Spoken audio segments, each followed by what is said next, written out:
Olá pessoal, eu sou o jornalista Fernando Rocha. É uma alegria estar com vocês em mais um episódio do Doutores Respondem.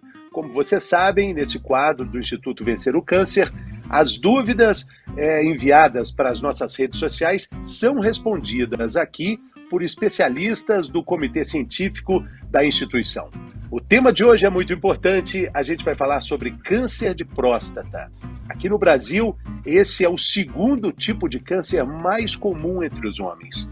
Fica atrás apenas do câncer de pele, o câncer de pele não melanoma. Além disso, esse é um câncer que atinge também pessoas com mais idade.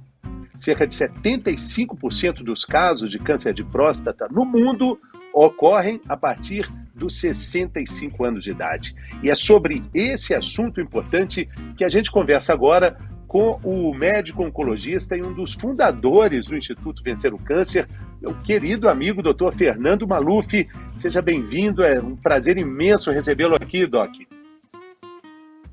Fernando, um prazerzão falar com você, meu amigo e irmão, super jornalista, é uma pessoa que é muito engajada no todos os projetos, em todas as iniciativas do Instituto Vencer o Câncer, no qual a gente representa, no qual a gente fundou. Então, prazer e meu agradecimento sincero a tudo que você tem feito pelo Instituto.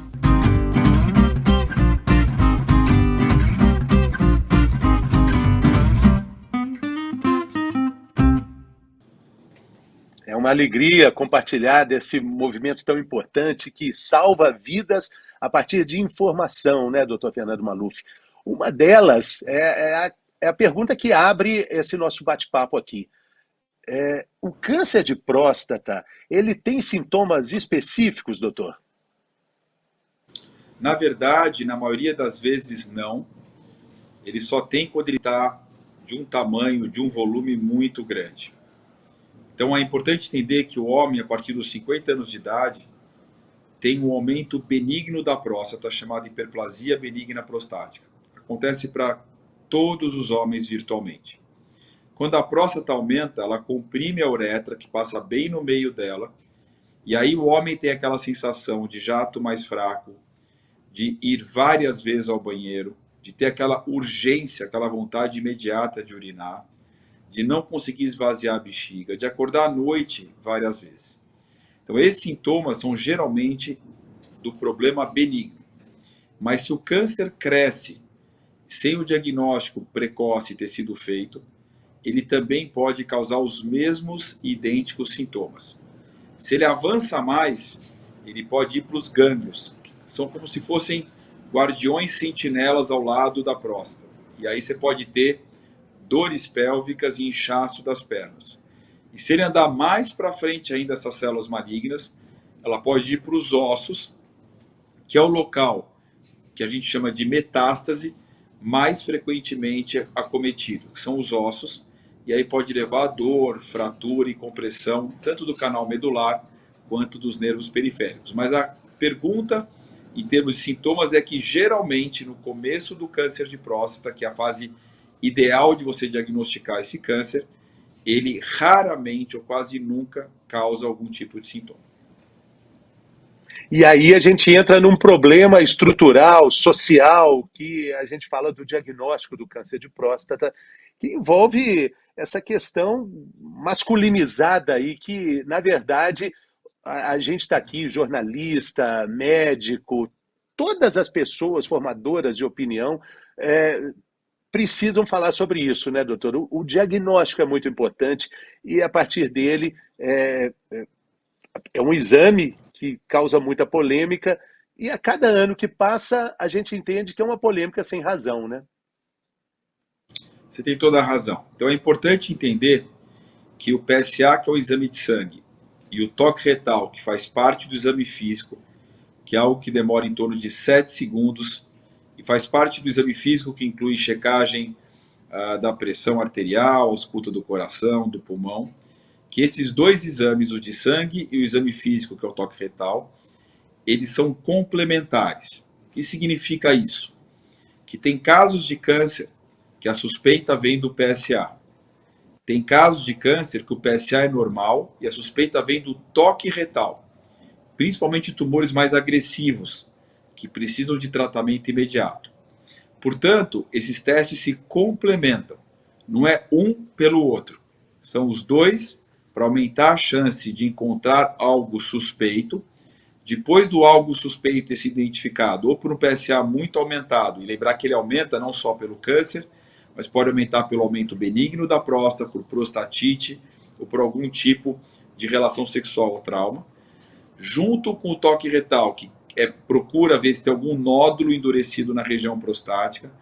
Então, quando esses exames estão alterados, isso leva a um exame de imagem, idealmente uma ressonância magnética, e aí se confirma um nódulo suspeito, uma região suspeita, parte-se para a biópsia, que é, outra vez, uma amostragem daquela área suspeita para saber se aquilo é ou não um câncer de próstata. Portanto, o PSA e o toque retal não fazem diagnóstico de certeza, mas eles levantam uma suspeita que vai ser investigada, vai ser aprofundada para fazer ou não o diagnóstico de certeza de um câncer de próstata, e a partir daí discute-se, baseado na característica dos tumores, os melhores tratamentos.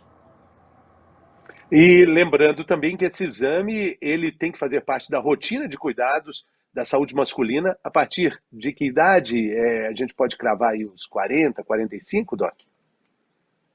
Então, para a população geral, Fernando, a partir dos 50 anos. Ele é feito tanto o toque retal quanto o PSA todos os anos. E para pessoas que têm fatores de risco, quem são essas pessoas?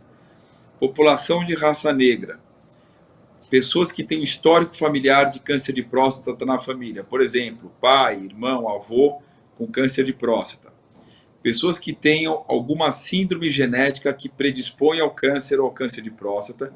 Então, para essa população, nós sugerimos começar esse rastreamento a partir dos 45 anos de idade. É importante entender que quando esse homem vai ao médico, ele não vai ao médico só para colher um exame de sangue e para fazer o toque retal. O médico vai avaliar a pressão arterial, vai avaliar os pulmões, vai avaliar a parte renal, saúde mental, vai fazer exames de sangue para checar os níveis de açúcar, de colesterol. Portanto, o homem faz uma avaliação global. Portanto, é muito importante, quando a gente fala da campanha do Novembro Azul, da ida do homem ao médico, óbvio que não é só para ver a questão prostática, é para ver o todo. Porque o homem no Brasil, Fernando, ele vai ao médico espontaneamente, não porque um sintoma surgiu e causou incômodo, mas espontaneamente, de forma rotineira, mais ou menos 8 vezes menos do que as mulheres. Ou seja, as mulheres são muito mais disciplinadas de irem regularmente aos médicos. E qual que é o impacto disso? No Brasil, a vida mediana do homem é 7 anos menor do que a vida mediana da mulher. Ou seja, é quase uma década a menos. É muito tempo de vida perdido. E não é porque o homem é menos saudável e a mulher é mais. É porque existe um cuidado preventivo, uma antecipação de problemas muito maior através da mulher do que através do homem. E é comum, né, no consultório dos urologistas, dos médicos também, como o senhor, a presença de mulheres ali no consultório, meio que empurrando o homem para o exame, e os ginecologistas dizem que raramente, ou quase nunca, vem ali o marido, porque não é necessário, esse cuidado da saúde feminina já é uma constante. Ele não vai acompanhar a mulher no consultório ginecológico, porque ela já faz desse cuidado uma rotina, né, doutor? Exato. E é por isso que é tão importante a gente educar não só os homens, mas as mulheres, que têm seus parceiros, companheiros, seus parentes, porque essas são as filhas, os grandes rotores de levar essas pessoas para os consultórios médicos, para os exames de rotina.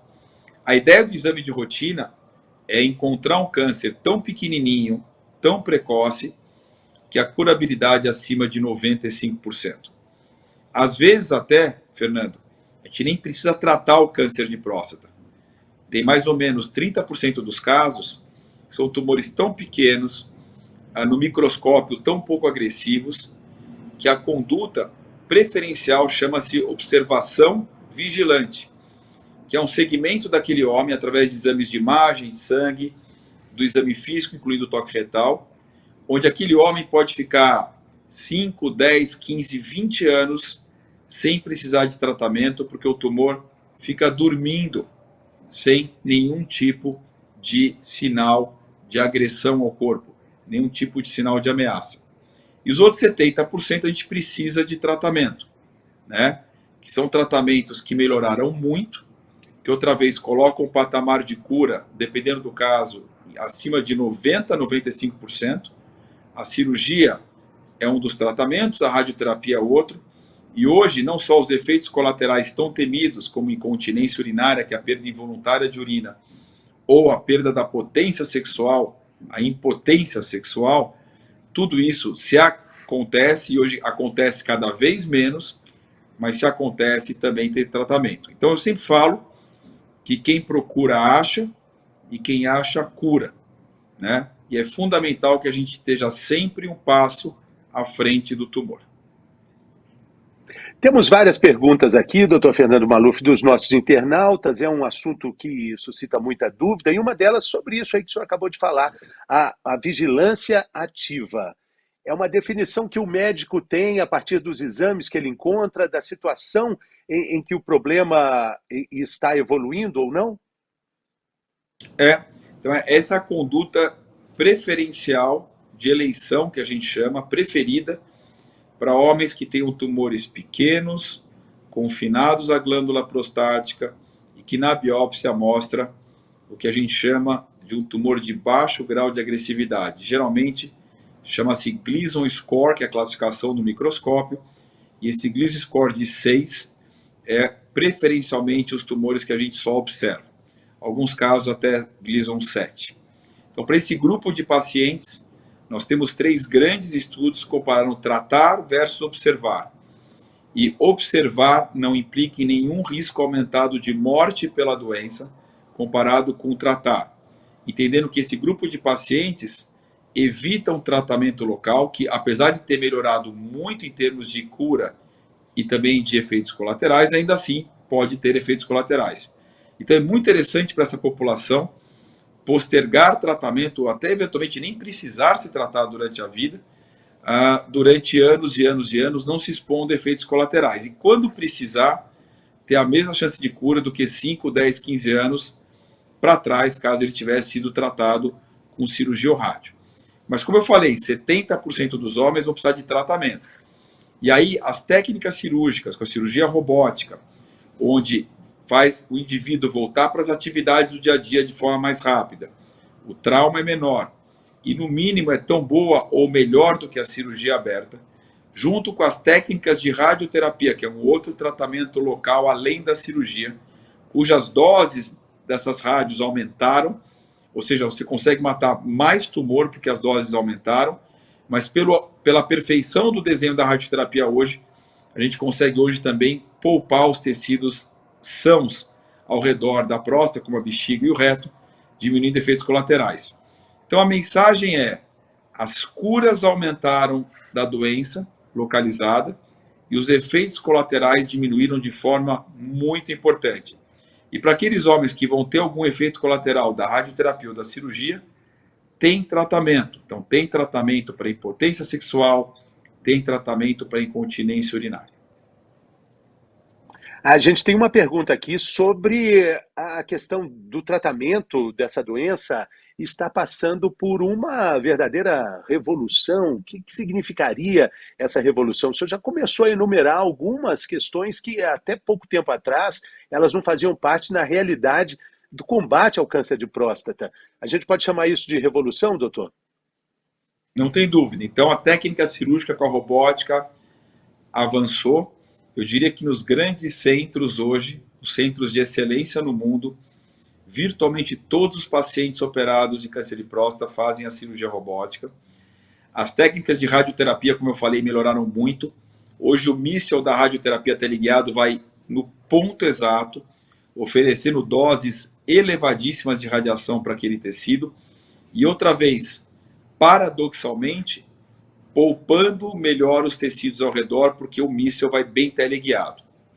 Para aqueles homens que têm uma doença mais avançada, por exemplo, metástase, né, aquelas células que saíram da próstata e foram para os ossos, para os gânglios, para o fígado, para o pulmão, nós temos também uma revolução dos remédios.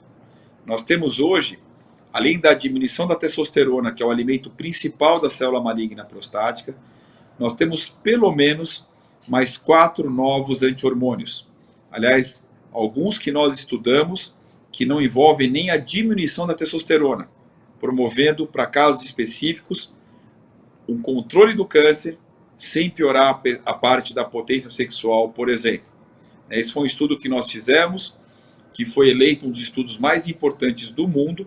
Ele foi eleito como um dos estudos prioritários do Congresso Americano de Oncologia do ano passado.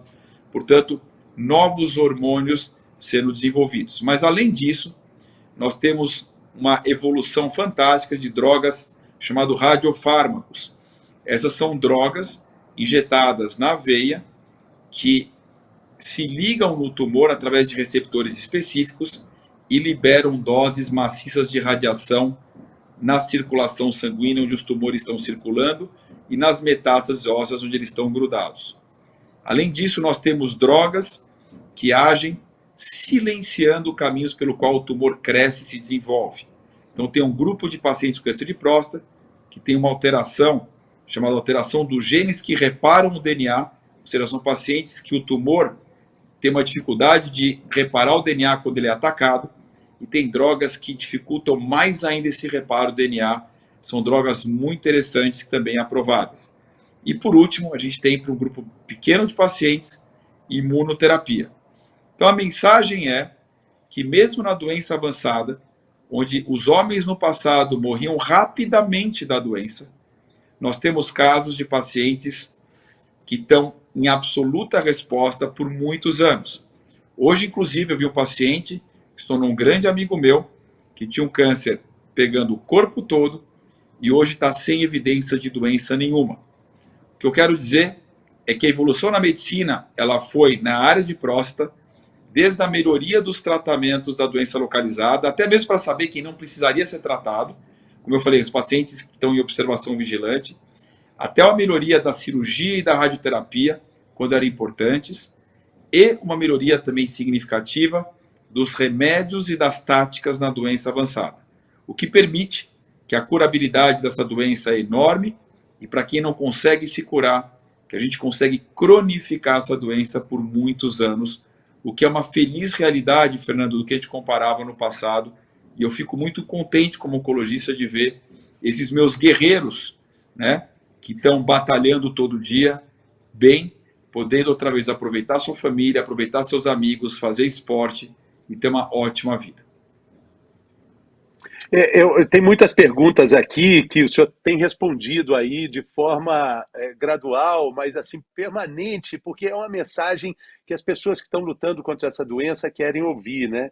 A primeira delas, se for detectado cedo, o câncer de próstata tem cura? E na sequência, quais são as chances reais de cura? É sempre bom falar isso de forma positiva, né, doutor? E positiva, né, Fê, e realista. A chance de cura é 95% dessa doença. Quando ela é diagnosticada precocemente, você tem uma oportunidade de cura de quase todos os casos. Então, outra vez, cura é alta com pouco tratamento, e é por isso que a gente tem que, outra vez, se antecipar ao diagnóstico de um tumor mais avançado.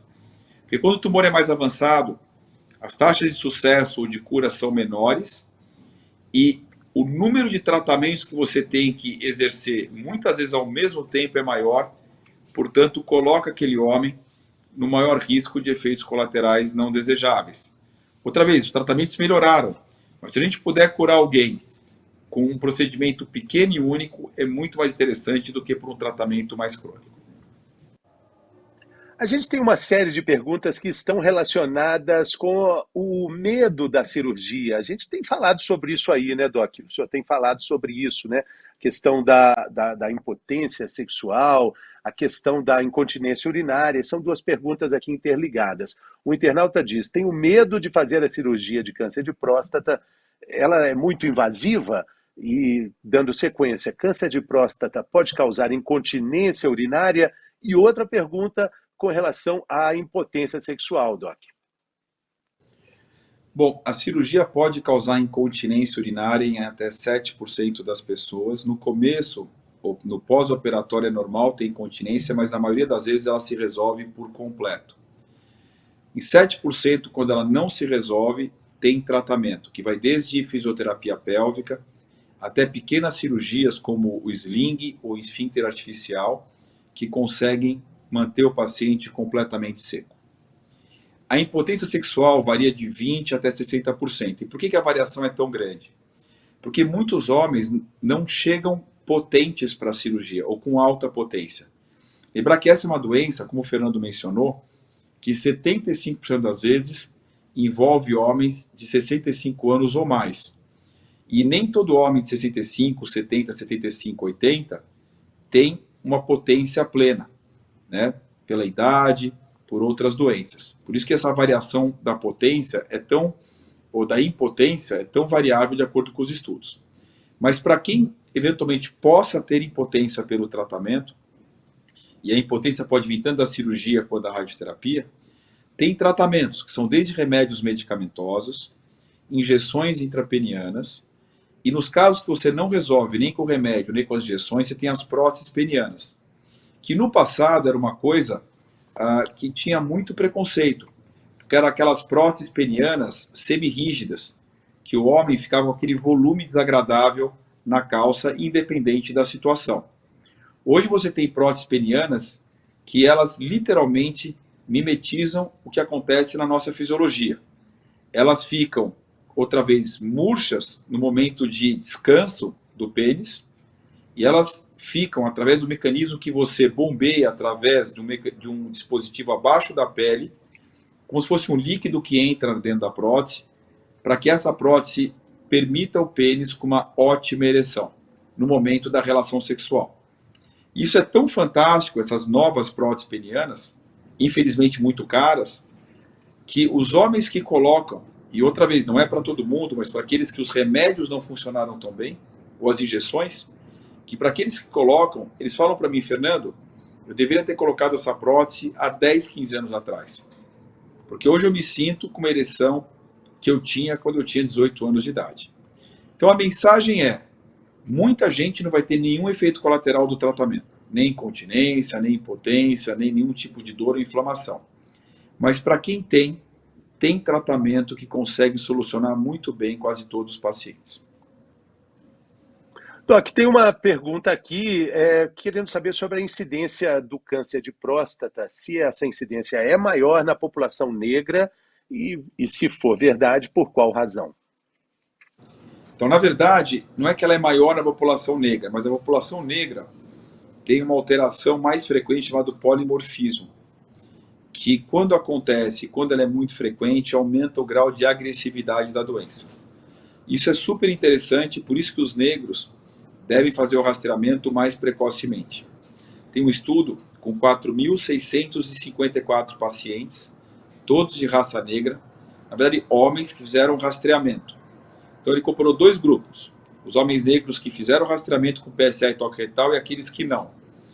Aqueles que fizeram rastreamento e outra vez, através do PSA e toque retal, descobriram ou suspeitaram de algo que levou à biópsia e ao tratamento, esse grupo, em relação à população negra que não fez nem PSA nem toque retal, esse grupo que fez teve uma redução do risco de metástase de perto de 40%.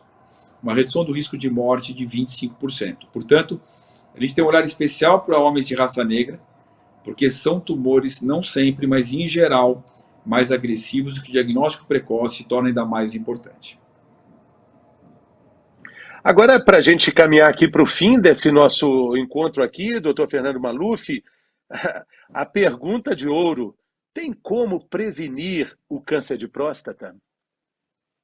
Tem como prevenir, não 100% de certeza, mas tem. Então, combater a obesidade, super importante. Obesidade é um fator de risco para a doença.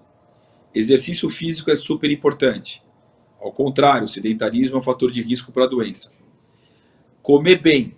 Comer dieta rica em verduras, em legumes, em frutas, em carnes magras é muito importante. E também, se possível, dietas que tenham bastante tomate, bastante curcuma, bastante alho. O contrário é o fator de risco. Dietas com embutidos, dietas com excesso de carne vermelha, excesso de gordura, alimentos artificiais é ruim, né?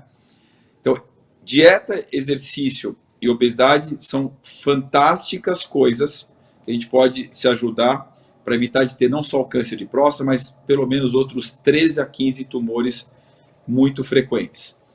E também, como eu tinha mencionado, fazer os exames de rotina, que é o PSA e o toque retal, para que caso o estilo de vida, mesmo assim alguém tenha a doença, que essa doença seja facilmente resolvível.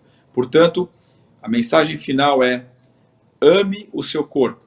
Eu falo que o homem que é o homem que se ama, e é o homem que se ama para poder continuar amando todo mundo que ele quer continuar amando para a vida toda. Não é o homem que está preocupado com coisas, outra vez, infantis e bobas que interfiram em qualquer coisa que envolva a masculinidade, porque nenhum exame físico tem esse conceito moral. São exames físicos, exames de rotina. Portanto, eu acho que é importante essa prova de amor para consigo mesmo, para que a gente consiga aproveitar as pessoas que a gente ama, cuidar delas e aproveitar a vida do melhor jeito. É isso aí, a vida é todo dia, né, doutor Fernando Maluf? Quero te agradecer muito aí, obrigado pela generosidade, pelas respostas sempre claras e muito esclarecedoras. Agradecer também, em nome do Instituto Vencer o Câncer, a todos que mandaram perguntas pelas nossas redes sociais. A gente sempre diz aqui que a informação é um remédio, é um aliado importante no combate ao câncer.